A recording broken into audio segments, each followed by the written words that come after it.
What's happening, everybody? On today's show, Jordan Rodgers from the SEC Network is going to join us to look ahead at the 2022 SEC football season and answer the mighty question: who's the third best team in the SEC behind Bama and Georgia? We'll also go around the conference as Billy Napier addresses the media ahead of Florida's fall camp. Vol quarterback Joe Milton says no to transferring, and Bama shoots up to the top of the recruiting rankings for 2023. Locked on SEC starts right now. Are Locked On SEC, your daily podcast on the Southeastern Conference. Part of the Locked On Podcast Network, your team every day.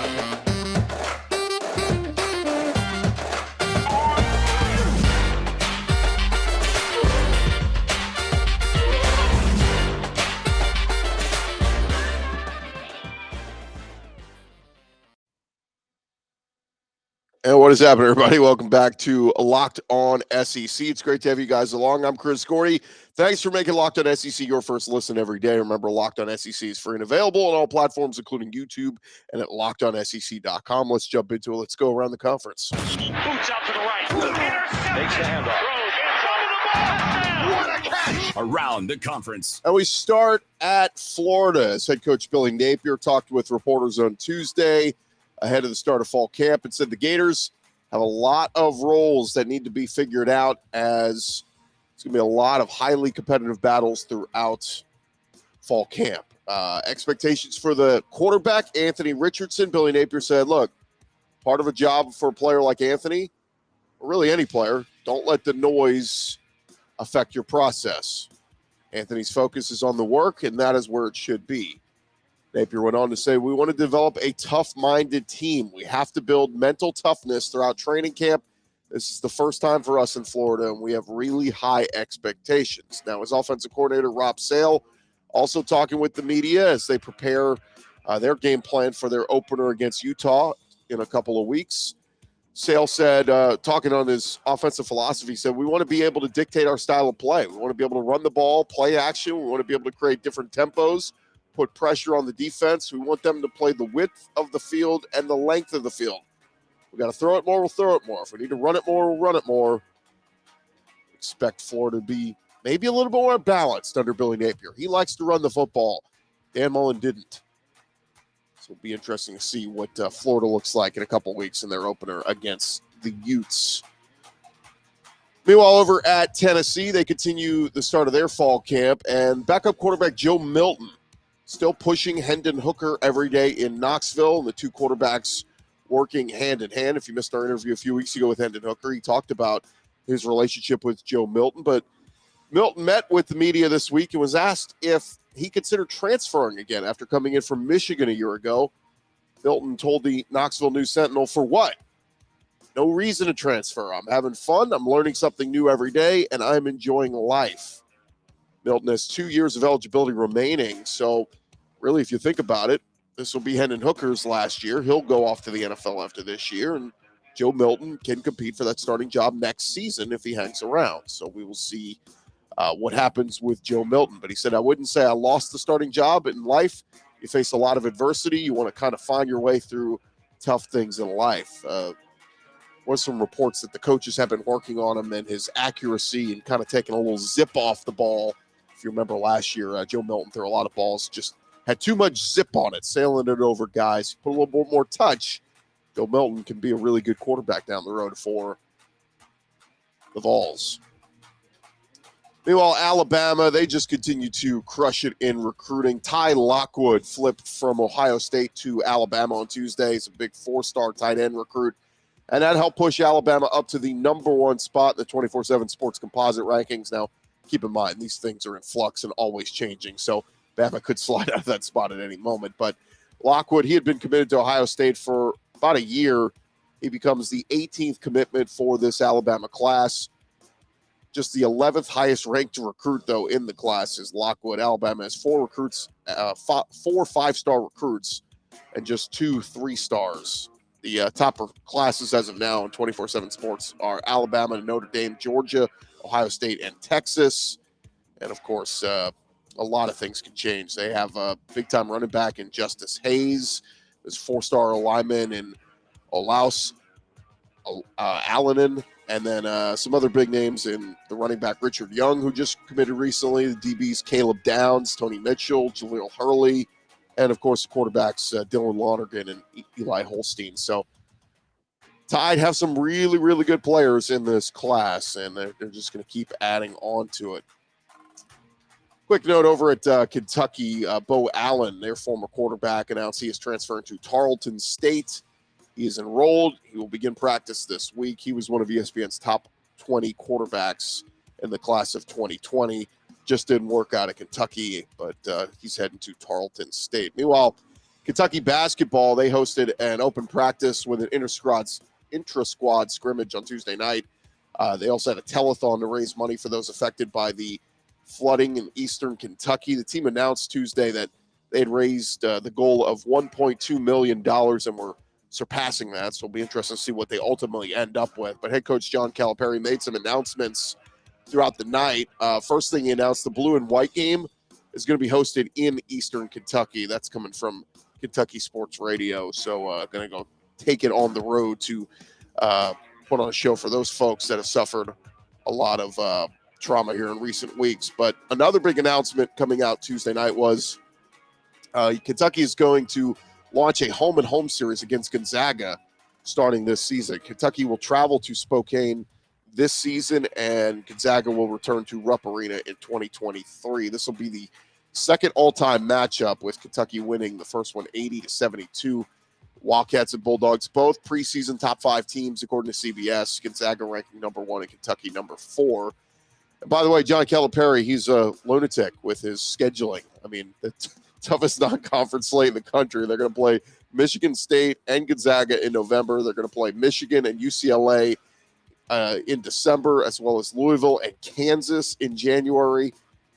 Quite an impressive non-conference slate. Meanwhile, in Alabama hoops, John Rothstein of CBS Sports reporting that Houston will take on Alabama on December 10th at the Fertitta Center in Houston. So it's the return game of the home-and-home series between Alabama and Houston. That was a really good one, went down to the wire a year ago.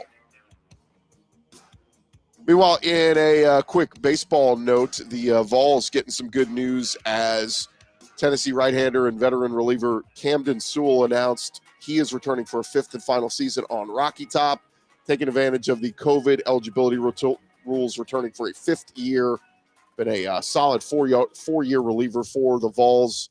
He went undrafted in this year's draft.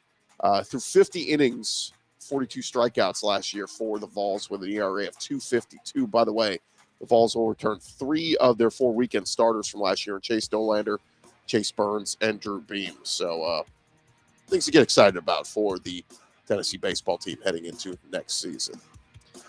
That is the latest going on around the conference. Thank you guys for making Locked On SEC your first listen every day. Coming up next, our conversation with Jordan Rodgers of the SEC Network. Need to remind you guys first, BetOnline.net, the fastest and easiest way to check in on all your betting needs. You can find all your favorite sports and events at the #1 online source for odds, lines, and games. You can find reviews and news of every league, including Major League Baseball.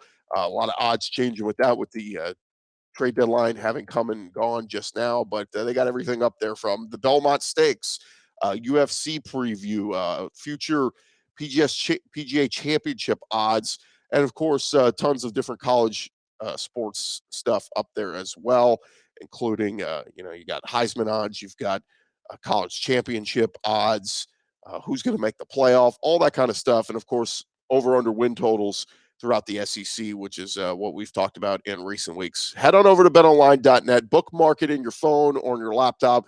Make sure it's the first place you go every day when you start your day to look at what they have. They continue to be the top online resource for all your sports wagering information. Head to BetOnline today. Do so on your mobile device. Learn about all the action happening throughout today and into next season. It is BetOnline, and it is where the game starts.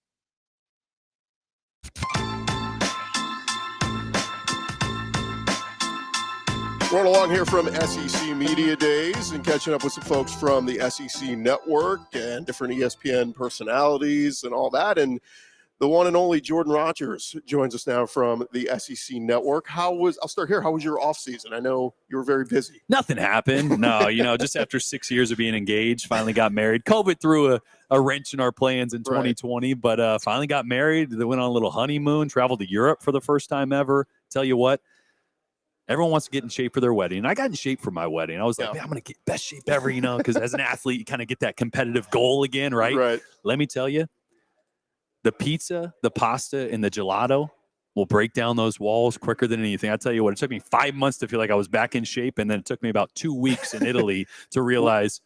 Where did y'all go in Italy? Because we just got back. We went to Rome, Florence, went to the Cinque Terre towns along the coast there, Milan, and then Jojo's brother got married up in Lake Como, so we we saw almost everything the north part of Italy, I guess. So we did Rome and Florence, and then we went up and did Paris and all that. But we did a day trip to Venice and all that. Awesome. Venice was awesome.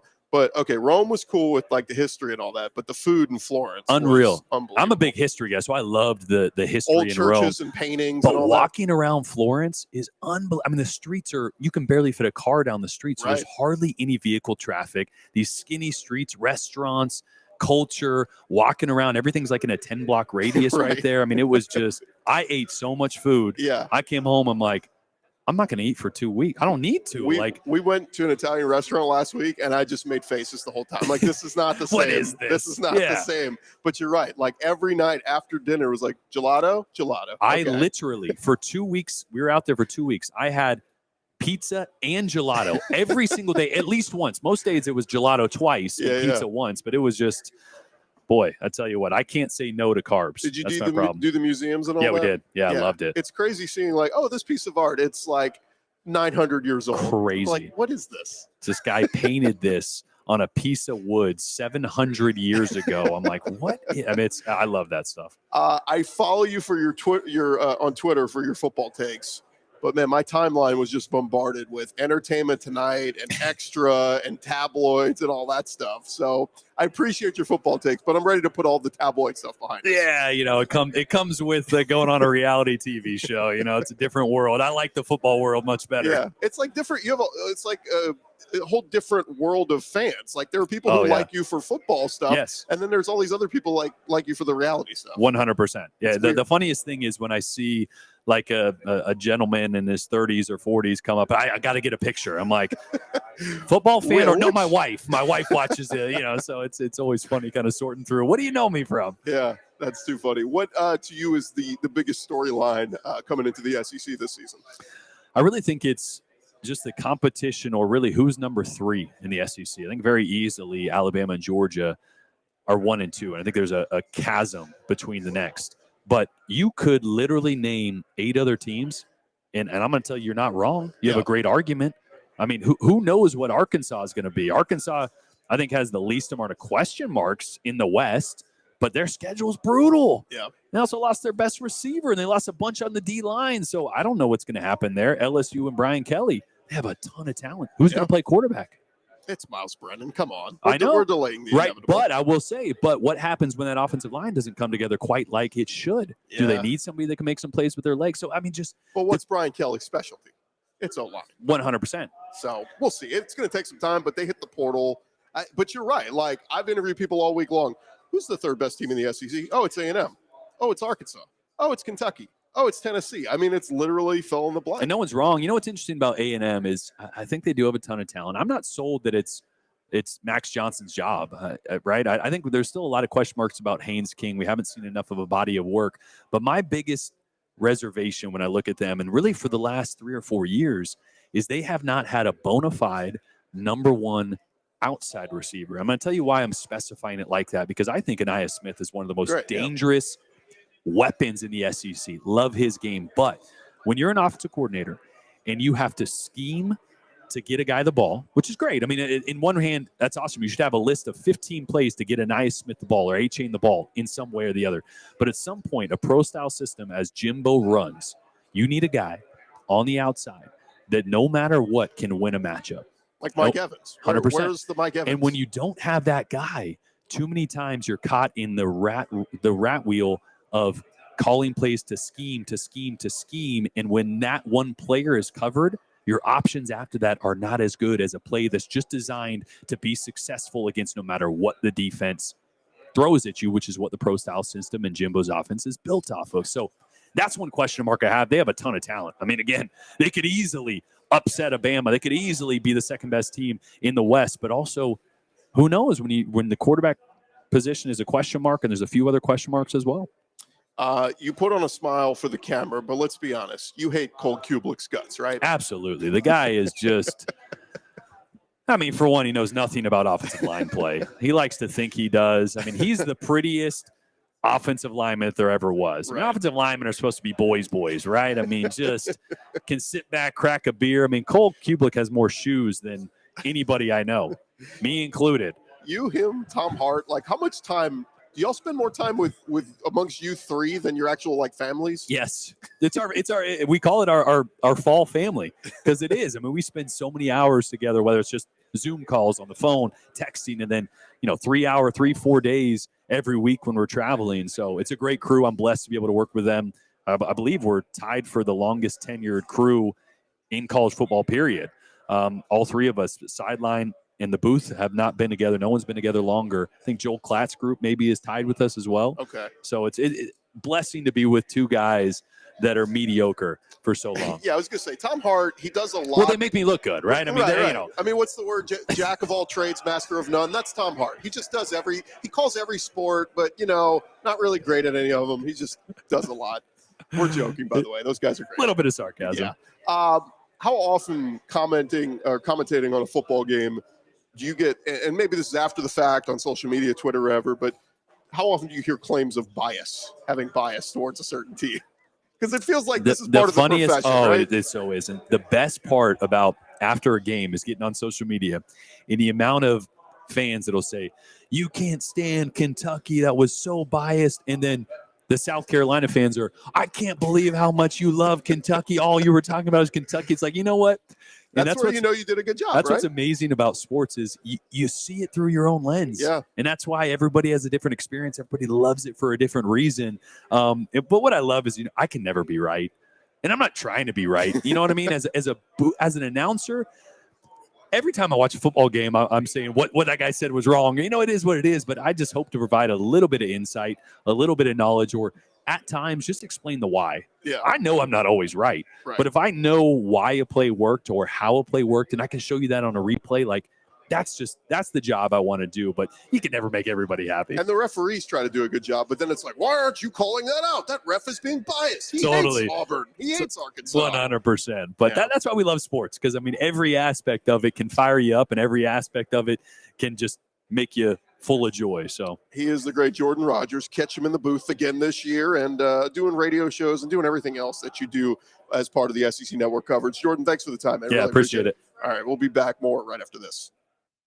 That's going to do it for this edition of Locked On SEC. Again, my thanks to Jordan Rodgers for joining us, and appreciate you guys for making us your first listen every day. Now you can make your second listen. Check out some of our other great podcasts all along the Locked On Podcast Network. You can check out even some of our other conference shows. We got Locked On Big 12, Locked On ACC, Locked On Pac-12, and Locked On Big 10. All the stuff that you need to know for the upcoming season.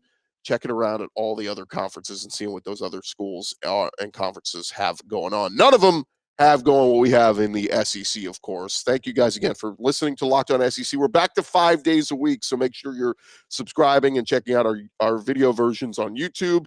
And, of course, keep downloading and listening to our podcast version wherever you find your podcasts, iTunes, Spotify. We are everywhere. I'm Chris Gordy. Talk to you guys tomorrow with some more very special guests coming your way. We're going to talk some recruiting this week with our guy John Garcia. We'll also, next week, we're going to talk with John Talty on his new book on Nick Saban. So tons of different stuff coming your way right here on Locked On SEC. And we appreciate you guys for joining us. Talk to you very soon.